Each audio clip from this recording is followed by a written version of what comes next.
ओम नमः शिवाय। आज सोमवार के दिन सोमवार व्रत कथा सुनेंगे।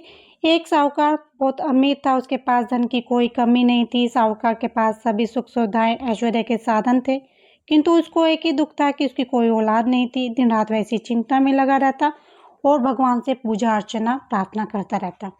सोमवार को भगवान चंद्रदेव व शिव जी की पूजा करता, व्रत रखता। रोजाना शाम को शिव मंदिर जाकर दीपक जलाता।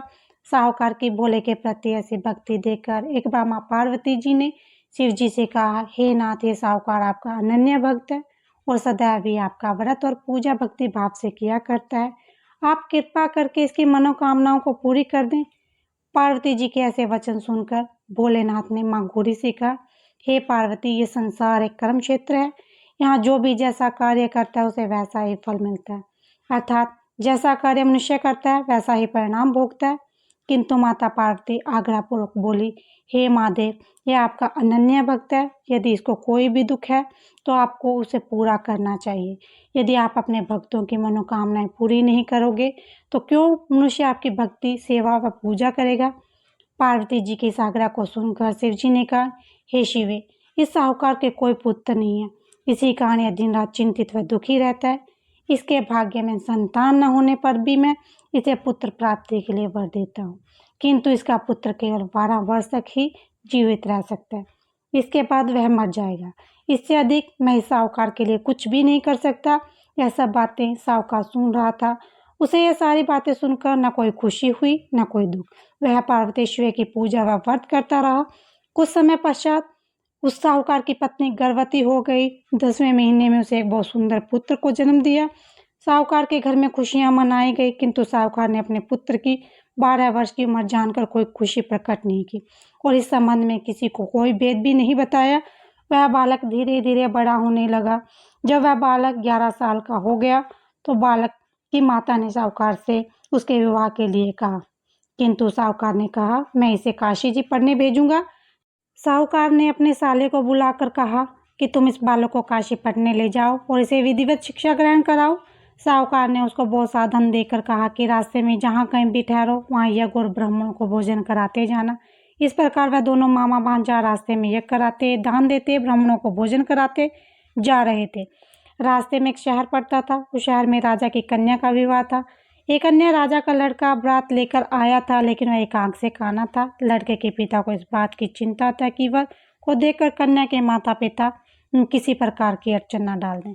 इसी कारण से जब उन्होंने साहूकार के अति सुंदर बेटे को देखा तो उनके मन में विचार आया कि क्यों ना इस लड़के से विवाह का कार्य पूर्ण करा लिया जाए।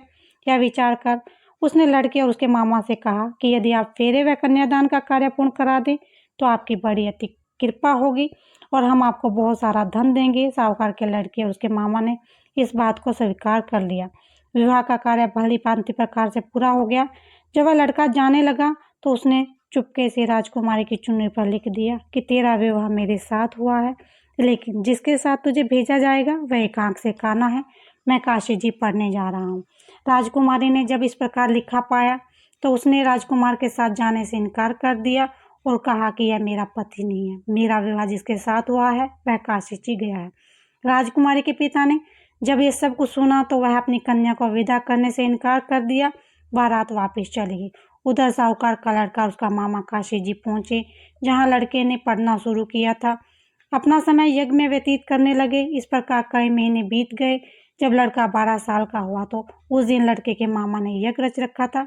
अचानक ही लड़के की तबीयत खराब हो गई। लड़के के मामा ने कहा, अंदर जाकर सो जाओ। लड़का अंदर जाकर सो गया। थोड़ी देर के पश्चात लड़का मर गया। जब लड़के के मामा ने देखा कि वह मर गया है तो वह बहुत दुखी हुआ। उसने सोचा कि मैं पहले यज्ञ पूरा कर लूं, तब सब कुछ सोचूंगा। उसके मामा ने यज्ञ पूरा किया और फिर रोना प्रारंभ कर दिया। वह जोर जोर से रो रहा था। संयोगवश शिवजी और पार्वती उधर से गुजर रहे थे। पार्वती जी ने भगवान भोलेनाथ से कहा, हे नाथ, कोई दुखी व्यक्ति रो रहा है, उसके कष्टों को दूर कर दो। जब शिवजी और पार्वती जी वहां पहुंचे तो उन्होंने देखा कि वहां पर एक लड़का मरा हुआ पड़ा है। तब पार्वती ने देखते ही लड़के को पहचान लिया। पार्वती जी ने लड़के के मरने का कारण पूछा तो भोलेनाथ ने बताया, हे गौरी, इस लड़के की आयु इतनी ही थी, ये भुगत चुका है। तब पार्वती जी ने विनम्रतापूर्वक कहा, महाराज, कृपा करके आप इस लड़के को जीवित कर दीजिए। नहीं तो इसके माता पिता इसके वियोग में तड़प तड़प कर अपनी जान दे देंगे। माता पार्वती की बात सुनकर शिवजी ने लड़के को पुनर्जीवित कर दिया। शिवजी की कृपा से लड़का जीवित हो गया। शिव शंकर व पार्वती जी स्वर्ग चले गए। शिक्षा पूरी होने पर लड़का और उसका मामा पहले की तरह यज्ञ करते, ब्राह्मणों को भोजन तथा दक्षिणा देते हुए अपने घर की ओर चल दिए। रास्ते में दोनों उसी शहर में आए जहाँ पर उस लड़के की शादी हुई थी। वहाँ पहुंचकर दोनों ने यज्ञ करना शुरू कर दिया। जब वे दोनों यज्ञ कर रहे थे तो उस लड़के के ससुर यानी कि वहाँ के राजा ने, जो कि उधर से घोड़ों पर बैठकर अपने सेवकों के साथ जा रहा था, लड़के को पहचान लिया। राजा ने महल में ले जाकर दोनों की खूब सेवा की। कुछ समय राजा के महल में रहने के बाद लड़के ने राजा से जाने की आज्ञा ली। राजा ने अपनी लड़की को लड़के के साथ विदा किया और साथ में बहुत सा धन दास दासियों को भी भेजा। जब वे अपने शहर में आए तो लड़के के मामा ने कहा, पहले मैं तुम्हारे माता पिता को तुम्हारे आने की खबर सुना देता हूँ, तब तक तुम अपनी पत्नी सहित यहाँ पर आराम करो। ऐसा कहकर लड़के का मामा साहूकार को उसके पुत्र के आने की खबर सुनाने चला गया। घर जाकर उसने देखा कि उसकी बहन बहनोई छत पर बैठे हुए हैं और उन्होंने यह प्रण ले रखा है कि यदि कोई उनका बेटा शुक्ल वापस आ गया तो छत से नीचे उतर आएंगे, नहीं तो छत से कूदकर अपने प्राण त्याग देंगे।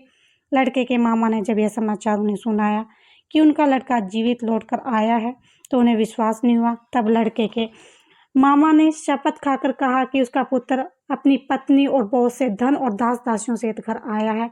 तब साहूकार और उसकी पत्नी छत से नीचे उतर कर आए तथा प्रशंसा के साथ अपने बेटे और बहू का स्वागत किया।